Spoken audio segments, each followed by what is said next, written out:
Affirmative action refers to policies that take factors including race, color, religion, gender, sexual orientation, or national origin into consideration in order to benefit an underrepresented group in areas of employment, education, and business, usually justified as countering the effects of a history of discrimination.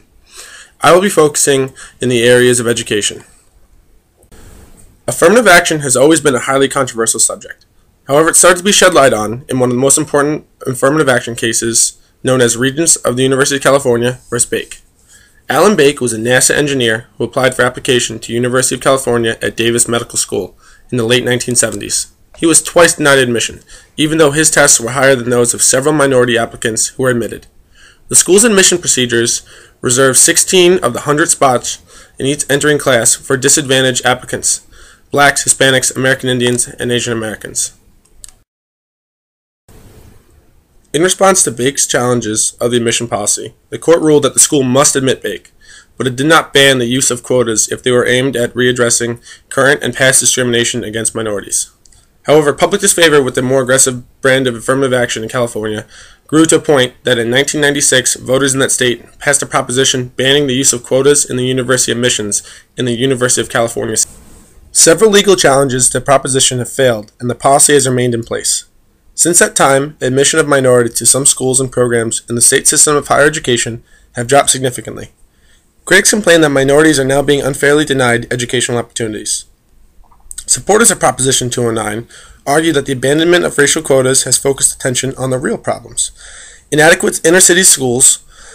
In fact, the American Civil Liberties Union had sued the state of California, alleging that the inner-city high schools offer far fewer advanced placement courses than the affluent suburban schools. Many other states now have followed similar paths to that of California. Affirmative action remains controversial, not because there is widespread public sentiment in support of racial discrimination. In fact, notwithstanding the persistence of pockets of racism in the United States, the American public is highly critical of racial and ethnic intolerance and discrimination. Instead, the controversy about affirmative action centers on broad disagreement about the best way to fight discrimination in the present and to make amends for the past discrimination. As far as alternatives go, a White House report prepared during the Clinton administration contends that discrimination had not been sufficiently eradicated from the American society to justify the end of affirmative action. Others have countered that there are several better alternatives to affirmative action, at least in the form of quotas and set-asides. Commonly recommended alternatives include improving educational opportunities for minorities from kindergarten through 12th grade, or admitting the top 10% of graduates from each high school in a state, regardless of how those graduates compare with the counterparts in other schools. Based on U.S. Census data, a hypothetical prospective applicant pool of 1,000 students from Michigan would include 141 African Americans, 23 Asian Americans, 796 European Americans, and 4 Hispanics. However, if we consider mathematics as qualifying scores, we might expect to see approximately 10 African Americans, 14 Asian Americans, 318 European Americans, and perhaps 1 Hispanic student. Adding these numbers, it would mean that in merit-based admissions, out of the original applicant pool, 343 people were admitted, which is about 30% lower than the rate at which Michigan actually admits its students. Based on this, we would expect an average entering class that should be approximately 92% white, 4% Asian American, 3% black, and less than 1% Hispanic. According to data from 2009, the actual acceptance statistics were 5.8% black, 12.1% Asian, 65% white, 4.1% Hispanic, and 5.7% international, with about 7% of people declining to state their race. A 2005 study by Princeton sociologists Thomas J. Espenshade and Chang Y. Chung compared the effects of affirmative action on racial and special groups at 3 highly selective private research universities. The data from the study represent admissions, disadvantage, and advantage in terms of SAT points on the 1600-point scale. Blacks are technically given an additional 230 points, Hispanics 185, recruited athletes 200, and legacies are given an additional 160, while Asians are deducted 50 points. New polling shows most people between the ages of 18 and 25 oppose affirmative action, but there's a big racial divide. Overall, 47% of those oppose programs that make special efforts to help minority students, while 38% favor them, the rest undecided. Generation Y, also known as the millennial generation, is the generation following Generation X. There's no precise dates when Generation Y starts and ends. However, dates usually arise from being born between the 70s and the early 2000s. White millennials are strongly opposed to affirmative action in college admissions, while black and Hispanic millennials are more divided. Less than 1 in 10 white millennials believe that blacks and other minorities should receive preference in college admissions, while more than 8 in 10 are opposed.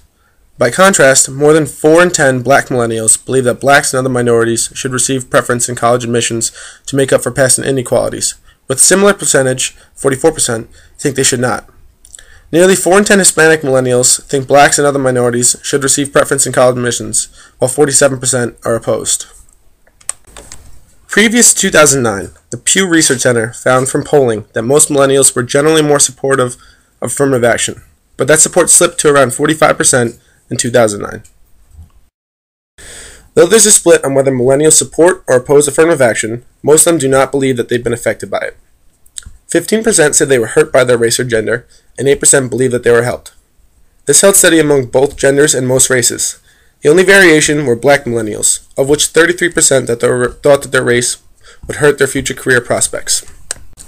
However, due to affirmative action, the ends may justify the means. Due to a 20-year study at an undisclosed public medical school, students of special consideration admissions and students of regular merit consideration were studied. During the study of the special consideration admissions, 94% graduated versus 97% of regular admissions graduated.